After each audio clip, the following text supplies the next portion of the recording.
प्रिय सुहानी, मुझे मरे 5 साल बीत चुके हैं। तुम अपने दिल में वो बात आज भी दबाए रखी हो जो तुम्हें धीरे धीरे मेरे करीब आने के लिए मजबूर कर रही है।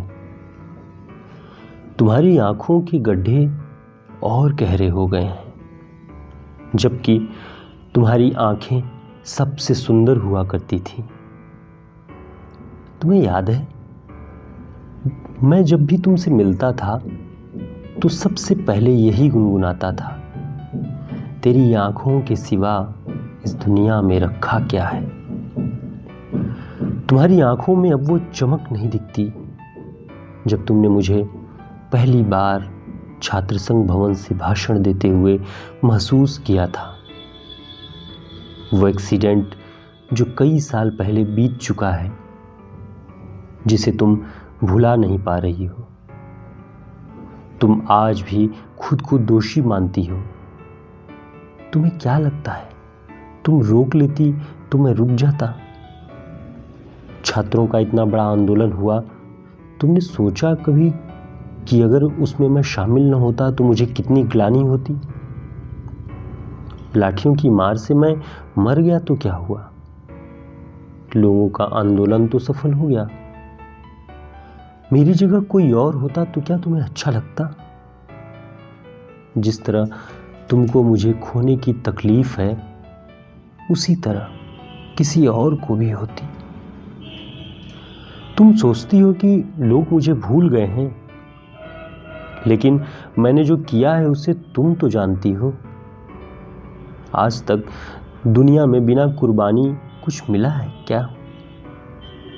तुमको पता होना चाहिए कि जो लोग भी अपनी कुर्बानी देते हैं, उनका मकसद भी यही होता है कि उनके बाद की पीढ़ी खुश रहे। उनके दुखी रहने पर उनका मकसद कभी भी पूर्ण नहीं होगा। तुमने पढ़ना भी छोड़ दिया है, जबकि तुमको पता है कि मुझे पढ़ना सबसे ज़्यादा पसंद था। तुमको पता है तुम्हारे नीरस जीवन को देखकर मुझे कितना दुख होता है। अगर मैं तुम्हारे पास होता तो शायद दुनिया कितनी पीछे होती, क्योंकि बिना कुर्बानी कुछ हासिल होने वाला नहीं है। निरंकुश सत्ताएं खून देखने के बाद ही पिघलती हैं, जिसे किसी न किसी को करना ही होता है। दुनिया में हर तरह के बदलाव हो रहे हैं। महज छोटी सी जिंदगी को किसी की याद में बिता देना कहाँ की समझदारी है? किसी के चले जाने से दुनिया खत्म तो नहीं हो जाती। अपनी जिंदगी का मकसद बड़ा करो।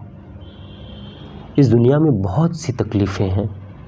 हर व्यक्ति किसी न किसी तकलीफ से गुजर रहा है, लेकिन क्या इसके लिए लोग खुश होना छोड़ देंगे? तुम्हारे आंगन में हर श्रृंगार के फूल जमीन पर गिरने के बाद भी अपनी नमी बनाए हुए हैं। ये वही फूल हैं जिन्हें पढ़ते समय मैंने अपनी सबसे पसंदीदा किताब पाथेर दाबी में रखा है। तुमने खोल कर देखा नहीं शायद। अब तक उनके रंग उतर कर सूख चुके होंगे, तुम्हारे चेहरे की तरह। अब इन्हें बदल दो, मुझे खुशी होगी।